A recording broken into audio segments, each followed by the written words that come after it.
네, 말씀 교독으로 읽도록 하겠습니다. 내 허무한 날을 사는 동안 내가 그 모든 일을 살펴보았더니 자기의 의로움에도 불구하고 멸망하는 의인이 있고 자기의 악행에도 불구하고 장수하는 악인이 있으니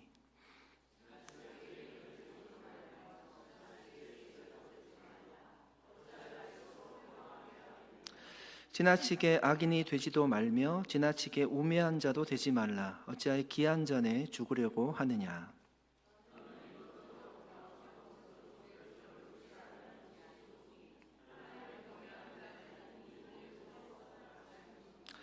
지혜가 지혜자를 성읍 가운데 있는 10명의 권력자들보다 더 능력이 있게 하느니라.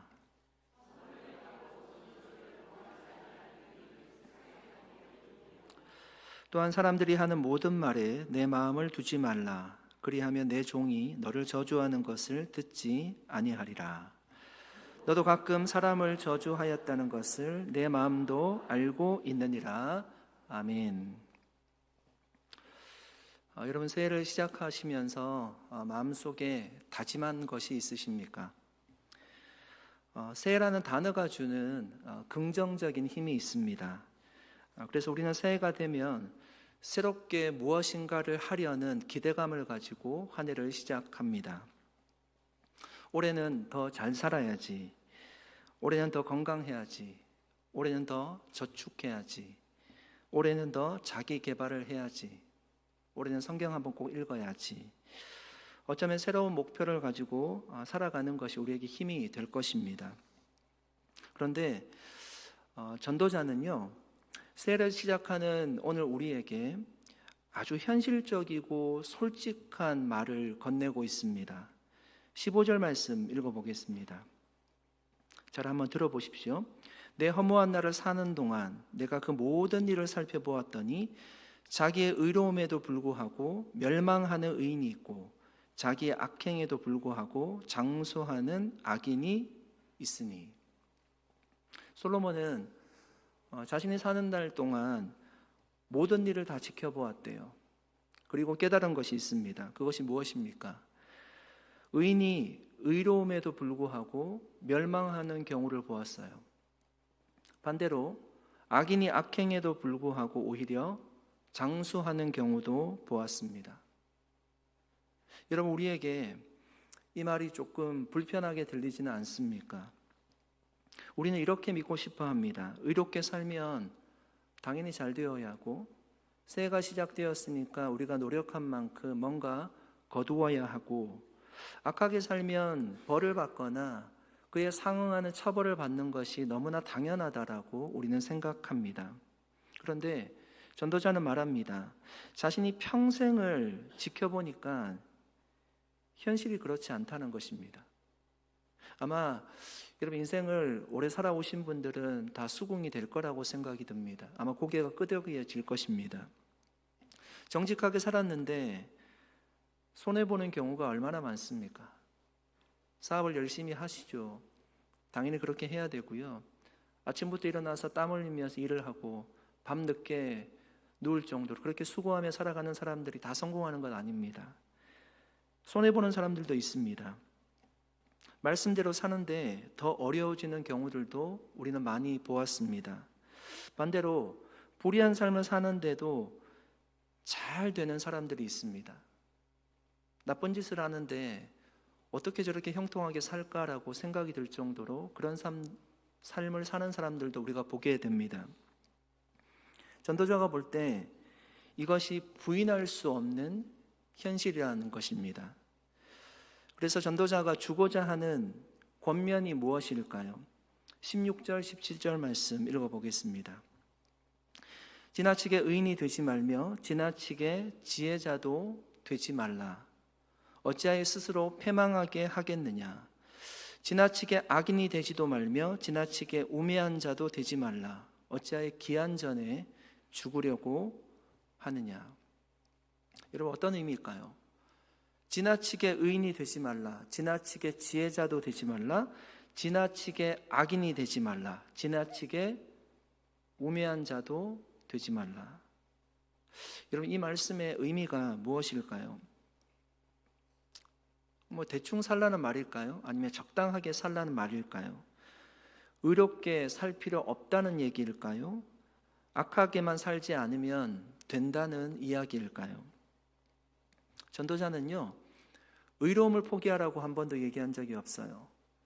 지혜를 포기하라고 얘기한 적도 없습니다. 더더욱 악을 용납하라는 말은 더더욱 아닐 겁니다.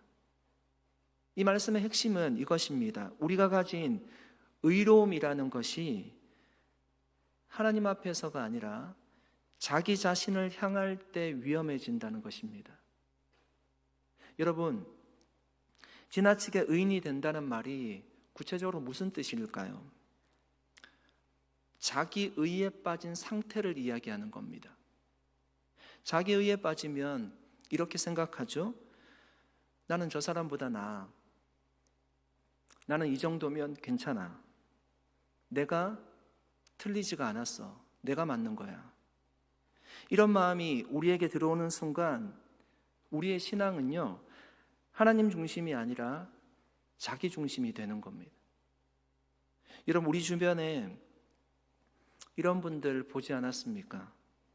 원칙을 아주 철저히 지키는 분입니다. 기준이 명확해요. 규정을 잘 지키는 분입니다. 잘 사는 분들이에요. 훌륭한 분들이고 우리가 본받을 만한 분들입니다. 그런데 여러분, 이런 분들의 문제는 무엇일까요? 그 원칙이 자기를 돌아보는 기준이라면 좋은데 그것이 남을 판단하는 잣대가 될 때겠죠. 그러니까 그 순간부터 그 사람은 늘 비난이나 불평이 많아질 겁니다. 왜 저 사람은 저렇게 해도 괜찮지? 나는 그렇게 하지 않았는데. 매사에 그렇게 생각이 들 거예요. 결국 그 생각이 도달하는 지점이 어딜까요? 나는 옳고 너는 틀렸다라는 지점에 다다르게 될 것입니다. 여러분, 전도자가 말하는 지나친 의로움이라고 하는 것은요, 바로 이런 것이에요. 예수님께서 아주 분명하게 보여주셨습니다. 바리새인과 세리의 기도를 한번 생각해 보십시오. 바리새인이요, 세리와 멀리 떨어져서 기도합니다. 가까이 가기 싫은 거예요. 그리고 그가 하나님께 기도하죠. 주님, 저는 저 세리와 같지 않습니다. 저는 11조를 철저히 하고 금식도 저는 기뻐하는 사람입니다. 여러분, 이 바리새인의 기도가 틀렸습니까? 제가 볼 땐 전혀 틀리지 않았습니다. 그는 정말 기준에 따라서요, 철저하게 살아갔던 사람이에요. 경건하게 살았던 사람입니다. 그런데 문제는 무엇입니까? 그의 의로움이 하나님 앞에 서는 의로움이 아니라 자기를 높이는 의로움이었다는 것입니다. 그래서 다른 사람을 오히려 비난하고요, 정죄하게 되었습니다. 여러분, 이처럼 지나친 의로움은 사람을 겉으로는 경건하게 만들지만 속으로는요, 아주 위험하게 만듭니다. 사랑하는 여러분, 새해 우리가 자신에게는 엄격하더라도 옆에 있는 가족에게는, 우리 성도들에게는, 옆에 교제하는 분들에게는 우리의 기준이 너그러워지기를 축복합니다. 여러분, 우리가 자녀들을 대할 때도 사실 마찬가지입니다. 부모들이 다 맞는 것 아니거든요. 그런데 우리는 우리 기준이 맞다라고 생각을 하기 때문에 자꾸 부딪히게 되는 거죠. 나에게는 엄격하되 우리가 주변 사람들에게는 너그러울 수 있는 그런 복된 하나 되시기를 축복합니다.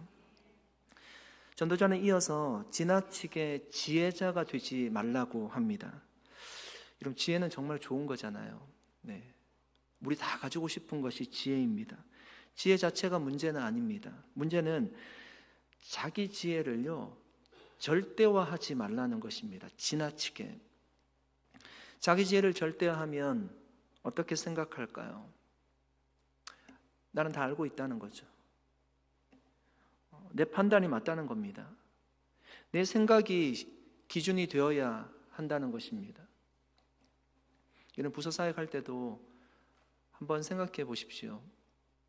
리더가 이끌어 나가는 건 너무 중요하고요. 기준을 잡는 건 너무 중요합니다. 그런데 리더가 다 알지 못합니다. 대부분은 공동지성이 훨씬 낫습니다.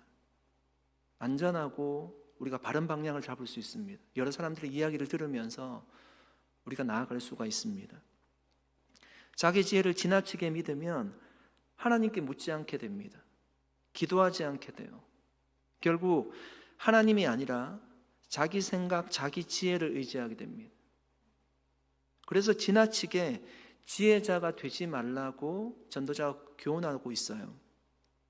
그렇다면 지나치게 악인이 되지 말라는 무슨 말일까요? 어차피 세상은 악한 곳이니까 선을 포기하는 것입니다. 이렇게 생각하는 거죠. 적당히 약해도 괜찮아. 조금 속여도 되잖아. 다들 그렇게 살아. 이것은 또 다른 극단입니다. 사랑하는 여러분, 전도자가 경계하는 것은 의와 악 그 자체가 아니라 극단을 조심하라는 것, 양극단을 조심하라는 겁니다. 왜냐하면 극단에 서는 순간요, 우리는 더 이상 하나님을 붙들지 않게 돼요. 그래서 전도자는 바로 다음 절에서 이렇게 말합니다. 하나님을 경외하는 자는 이 모든 일에서 벗어날 것입니다. 여러분, 지나친 자기의, 지나친 자기지혜, 지나친 자기 악에서 벗어나는 길은 어디에 있다라고 말씀하고 있습니까?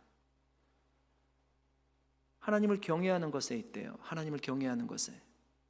하나님을 높이는 데 있다라고 얘기합니다. 사랑하는 성도 여러분, 우리가 새해 가장 먼저 정복해야 될 대상은요, 사실은 외부의 환경이 아닙니다. 미국만큼 신앙생활하기 좋은 나라가 어디 있습니까? 안전하게 마음껏 하나님을 예배할 수 있는 곳이 어디 있습니까? 경제적으로 이렇게 풍요롭게 살아갈 수 있는 곳이 어디 있습니까? 그 돈을 가지고 세계 열방에 흘려보낼 수 있는 그런 재정적인 여유를 가지고 있는 곳이 어디 있습니까? 외부에 있는 것이 아니라 사실은 우리의 내부에 있어요. 전도자는 우리 안에 있는 그것이 지나친 자기의라고 얘기하고 있습니다. 내가 의롭다고 믿는 순간, 내가 지혜롭다고 생각하는 순간 우리는 하나님이 필요 없는 존재가 됩니다. 내가 다 알고 있다고 믿는 순간 우리의 기도는 하나님을 향하지 않을 것입니다. 기도하지 않게 될 것입니다. 내가 충분히 지혜로운데 매일매일 하나님의 말씀을 볼 필요가 없을 것입니다. 전도자가 여러분 지나치게 의인이 되지 말라고 경고한 이유가 여기에 있습니다. 내 의로움이 하나님과 나 사이를 가로막는 가장 높은 장벽이 될 수 있기 때문입니다. 그러므로 새해 여러분 우리의 다짐은 내 안에 있는 자기 의로움, 자기 지혜를 내려놓고요, 주님 앞에서 더 겸손해질 수 있기를 축복합니다. 올해 우리가 살아가면서 우리가 세운 계획이 우리 뜻대로 되지 않고 빗나갈 수도 있을 것입니다. 내가 의롭게 살았음에도 불구하고 때로는 손해를 보는 시점도 아마 있을 것입니다. 그때 우리의 반응은 하나님 왜 이러십니까? 라고 항변하는 대신에 주님, 저는 다 알 수 없습니다. 주님의 주권을 신뢰합니다. 그런 고백이 진짜 지혜 있는 삶이고 고백인 줄로 믿습니다. 이것이 바로 전도자가 말한 하나님을 경외하는 삶인 줄로 믿습니다. 오늘 새벽 우리가 이렇게 기도했으면 좋겠습니다. 하나님, 올해는 내 의로움으로 남을 심판하는 잣대를 내려놓게 해 주시옵소서. 내 지혜로 내 인생을 다 계산하는 그 조급함도 내려놓게 해 주시옵소서. 오직 하나님만이 오르시다는 그 사실 앞에 머물며 주님의 다스림을 받는 한 해가 되게 해 주시옵소서. 그래서 정말 우리가 우리의 의가 아니라, 나의 의, 자기의 의가 아니라 하나님의 통치와 은혜로 살아가는 새해가 될 수 있기를 예수 그리스도의 이름으로 간절히 축복합니다. 19절 말씀 읽어보겠습니다. 우리 같이 한번 19절 말씀 읽어보겠습니다. 지혜가 지혜자를 성읍 가운데 있는 10명의 권력자들보다 더 능력이 있게 하느니라. 여러분, 전도자는요, 지혜 있는 사람이 10명의 권력자들보다 더 능력이 있다라고 말합니다. 그만큼 지혜는요, 큰 힘이라는 것입니다. 그런데 전도자는 바로 이어서 이렇게 말합니다. 21절 말씀입니다. 21절도 한번 같이 한번 읽어보겠습니다. 같이 읽겠습니다. 또한 사람들이 하는 모든 말에 내 마음을 두지 말라. 그리하면 내 종이 너를 저주하는 것을 듣지 아니하리라. 여러분, 왜 갑자기 전도자가 지혜에 관한 이야기를 하다가 말에 대한 이야기를 할까요? 여러분, 한번 잘 생각해 보십시오. 자기를 의롭다고 생각하고 자신을 지혜롭다고 생각하는 사람일수록 사람의 말에 민감하게 반응합니다. 우리가 왜 사람들 말에 그렇게 상처를 받을까요? 누군가 듣기 싫은 소리를 하게 되면 그 말을 들으면 우리 마음이 하루 종일 불편해요. 내 마음과 생각에 그 말이 떠나지가 않습니다. 계속 맴돌게 됩니다. 왜 그럴까요? 이유가 복잡하지 않습니다. 아주 간단합니다. 생각해 보면 나는 옳다는 거예요. 나는 옳은데, 나는 잘하고 있는데 왜 내가 이런 말을 들어야 되지? 라고 생각이 들 때입니다. 그러니까 지혜 있는 사람일수록, 의로운 사람일수록 이런 생각을 더 많이 하게 돼요. 내가 괜찮은 사람이니까, 나는 그렇게 살지 않았으니까, 내가 맞다고 생각할수록, 내가 옳다고 믿을수록 그것을 흔드는 말 한마디가 나에게 더 크게 들리는 것입니다. 그래서 전도자는 말합니다. 21절에 말하죠. 모든 말을 다 마음에 담지 말라는 겁니다. 왜냐하면 여러분, 사람들의 말이라고 하는 것이 늘 정확하지가 않아요. 항상 공정하지도 않습니다. 여러분, 우리가 생각하는 것들이, 과거의 기억들이요, 나는 정확하다고 생각하지만 아닐 때가 많거든요. 그러니까 그 사실을 아는 사람들하고 이야기를 해보면 내 생각이 아니라는 것을 확인할 때가 있어요. 부부 사이에 똑같은 사건을 잘 알고 있잖아요. 그런데 얘기를 해보면 다를 때가 있잖아요. 그러니까 나는 내가 맞다고 믿는 거잖아요. 그런데 아내가 볼 때는 그 사실이 맞지 않는 거죠. 아닐 수 있다는 것입니다. 내가 생각한 것이 아닐 수 있다는 거예요. 사람들의 말이 그렇게 정확하지가 않다는 것입니다. 오늘은 잘한다고 했다가 내일은 못한다라고 얘기하는 것이 사람이고요. 어제는 괜찮다고 하다가 오늘은 별로라고 얘기합니다. 밤에 입을 옷을 꺼내놓고 준비를 해놓았다가도 아침에 마음이 바뀌어서요, 다른 옷을 입고 나가는 것이 사람의 마음이에요. 그 말 한마디 한마디에 우리 마음을 다 내어주게 되면, 사람들이 하는 말을 한마디 한마디를 다 마음에 담게 되면 우리는 금방 마음이 상하게 될 것입니다. 그래서 전도자는 사실 우리도 그렇다라고 이야기를 하고 있어요. 그런 말을 듣는 우리 또한 그런 말을 내뱉을 때가 있다는 것입니다. 그래서 22절에 이렇게 조언하고 있습니다. 너도 가끔 사람을 저주하였다는 것을 내 마음도 알고 있느니라. 여러분, 우리가 상처받은 말은 오래 기억하지만 내가 내뱉은 말은요, 쉽게 잊어버리죠. 전도자는 우리에게 이렇게 말하고 있습니다. 너도 완전하지 않다는 거예요. 너도 누군가에게 상처를 준 적이 있다는 것입니다. 그러므로 너도 다른 사람의 말 앞에서 너무 크게 흔들리지 말라는 것입니다. 여러분, 다윗이 아들 압살롬에게 죽을 지경이 되어서요, 궁을 탈출했습니다. 급하게 도망쳐 나왔습니다. 그때 다윗 뒤를 따라오면서 돌을 던지며 욕을 하던 사람이 있었어요. 시므이라는 사람이죠. 그가 따라오면서 얘기합니다. 피 흘린 자여, 사악한 자여, 사울 족속의 모든 피를 여호와께서 내게로 돌리셨도다. 하나님이 너를 벌하실 거다. 저주할 거다. 다윗이 아들에게 쫓기면서요, 지금 상황도 어려운데 그런 얘기를 들었을 때 얼마나 마음이 아프겠습니까? 더군다나 이 말은 사실이 아니었어요. 억울한 말이고 모욕적인 말이에요. 옆에 있던 다윗의 부하가요, 그 사람 죽이겠다고, 심의 죽이겠다라고 당장으로 달려가려고 합니다. 그때 다윗이 말렸습니다. 뭐라고 합니까? 여호와께서 그에게 명령하신 것이니. 아니, 사람이 나에게 욕을 하고 있어요. 그런데 다윗의 고백은 그거 여호와께서 나에게 명령하는 거라고 얘기하고 있습니다. 그가 저주하게 버려두라. 여러분, 다윗은 어떻게 그 모욕적인 말을 견딜 수 있었을까요? 여러분, 그는 사람의 말보다 하나님의 시선을 더 두려워했습니다. 자신의 의로움을 주장하지 않았고 하나님의 의로움을 믿었기에 견디고 참을 수 있었습니다. 어떤 얘기인가요? 하나님이 판단하실 거라는 겁니다. 예수님을 보십시오. 거짓 증언이 난무했습니다. 조롱과 모욕이 예수님께 이어졌어요. 그런데 예수님은 모든 말에 대답하지 않으십니다. 왜 침묵하셨을까요?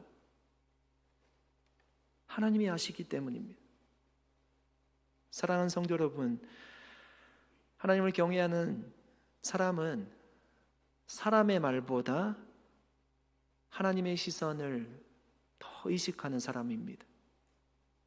사람의 말은 하루에도 수없이 바뀝니다. 오늘은 칭찬하다가 내일은 비판하고 상황이 바뀌면 쉽게 돌아섭니다. 그러나 하나님의 판단은 변하지 않는 줄로 믿습니다. 하나님의 시선은 흔들리지 않습니다. 그래서 하나님을 경외하는 사람은 이렇게 고백하는 것입니다. 사람이 뭐라고 하든 하나님은 나를 아신다. 그는 사람의 평가가 아니라 하나님의 은혜로 내가 여기 서 있다는 것을 아는 자입니다. 이 믿음이 있을 때 우리는 사람의 말 한마디에 휘둘리지 않고요, 자유할 수 있을 것입니다. 사랑하는 여러분, 올해도 우리는 수많은 말들 속에 살게 될 것입니다. 기대의 말, 비교의 말, 비판의 말, 오해의 말, 그 모든 말에 마음을 다 두고 살면 우리는 금방 평안함을 잃을 것입니다. 그래서 전도자는 이렇게 교훈합니다. 하나님께 우리의 시선을 두고, 하나님께 우리의 시선을 두고 하나님을 경외하는 사람만이 사람의 말에서도 자유로울 수 있다라고 교훈하는 것입니다. 그러므로 새해를 시작하며 여러분 이렇게 다짐했으면 좋겠습니다. 모든 말을 다 설명하려 애쓰지 않아도 됩니다. 조금 내려놓으십시오. 저도 그렇게 하려고 합니다. 모든 말을 우리가 다 설명하지 않아도 됩니다. 주님이 아시니까. 모든 평가에 다 맞서지 않아도 됩니다.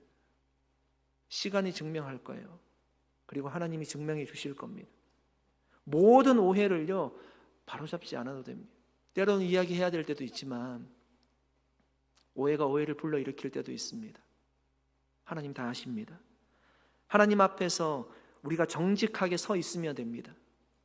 그럴 때 우리는 우리의 마음에 안정감과 평안을 누리면서 한 해를 보낼 수 있을 것입니다. 사랑하는 여러분, 사람의 말이 아니라 하나님을 경외하는 마음이 저와 여러분의 한 해를 붙들어 줄 수 있기를 예수 그리스도의 이름으로 간절히 축복합니다. 기도하겠습니다.